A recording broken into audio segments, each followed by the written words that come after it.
When I wake up in the morning, I don't think, am I motivated to go do what I'm supposed to do? No, I don't think about it for 1 millisecond. When the alarm clock goes off, I have no thought about whether this is easy, whether this is hard, whether I want to do it, whether I don't want to do it. None of that matters. It's an emotionless, thoughtless discipline. When the alarm clock goes off, you get up, you get out of bed, and you go do what you're supposed to do. It is not what you perceive about me. It's what I perceive about me. It's not what they say about you that matters. It is what you say about you that threatens your destiny. You will never be defeated by what they say about you. You will be defeated by what you say about you. Your hardships, your challenges, your situation will either be the reason you don't make it, or it will be the story you tell when you do make it, and you get to make that choice. If you want to know something about yourself, sit on your bed one night and say, what's one thing I'm doing wrong that I could fix, that I would fix? You meditate on that, you'll get an answer. And it won't be one you want, but it'll be the necessary one. If you want to begin to move, you got to clear your mind of all the unnecessary luggage and baggage that's weighing us down.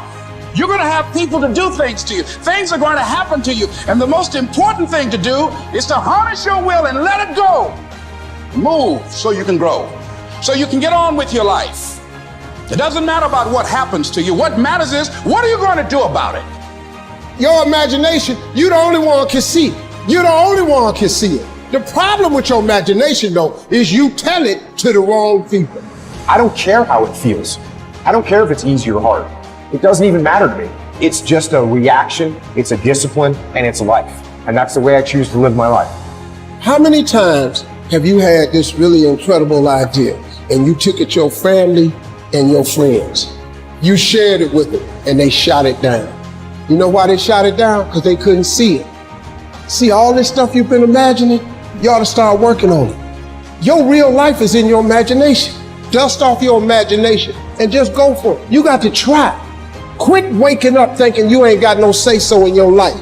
You have a choice in this matter. You can't stop what happened to you, but you can doggone sure do something about what happened to you. Life is 10% what happened to you, it's 90% what you do about it. I don't care if you have to inch your way day by day, even if you have to get down and it hurts and it's hard and nobody can see what you're really going through.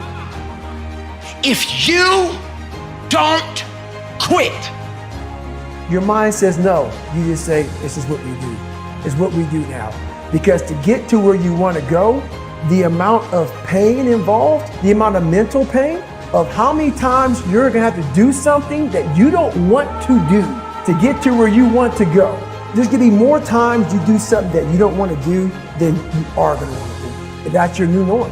And then once you do this over and over and over again, it becomes like breathing. I don't want to live this lifestyle, but to get to the other side of this, I have to. We have two primary choices in life. We can either accept conditions as they exist, or we can take the responsibility to change them.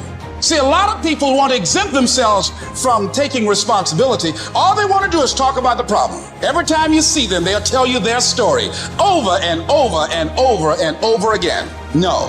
You want to take responsibility for your life. I got me here, I can get me out of this. And I'm getting out. I'm not going to be a volunteer victim.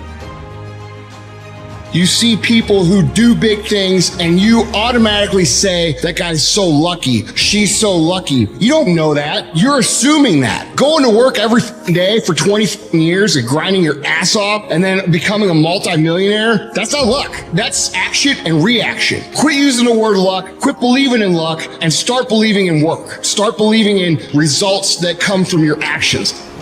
When that alarm clock goes off, there's at least 50% of the time where that soft little pillow is just caressing your head and you want to stay there. And it takes discipline to go, nope, I'm going to get up out of this bed and I'm going to do what I'm supposed to do. Everyone in the world has a list of things they think they should do. I should lose weight. I should work out. I should spend more time with my kids. I should work harder. I should make more calls. I should. And then you know what? People don't do their shoulds and they get mad at themselves and they what I call should all over themselves. They beat themselves up about it. What changes people is when your should becomes a must. When suddenly the thing you said should happen has to happen. That's when human beings change. If you want to be great, you want to be baddest mother ever at what you do, you're going to be misunderstood by everybody because you're going to be so obsessed and so driven to get there. That's what it takes. It takes every second of your life. Anybody says balance? Yeah, balance is important for a lot of people. It is. But if you want to go to that edge where people do not like you, don't understand you, question everything you do, you've arrived. When people don't understand you anymore, you're in that spot of obsession and drive. Here's the truth. This is the reality. Nobody's going to believe in you until you've already done it. Nobody's going to come and celebrate with you until you've already done it.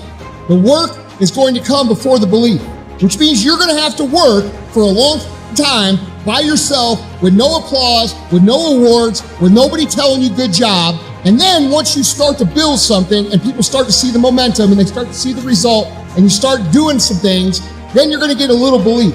And then what's going to happen is you're going to believe. And then what's going to happen? You're going to go do a little bit more work and a little bit more work.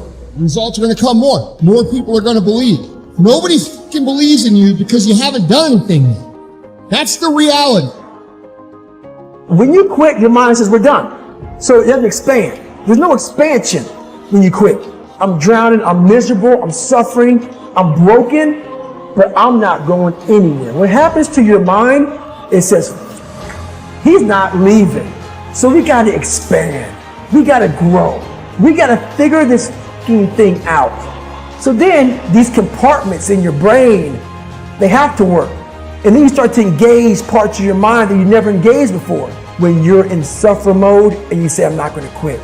You're forcing your brain now to operate on a level it's not used to. But then it becomes used to it.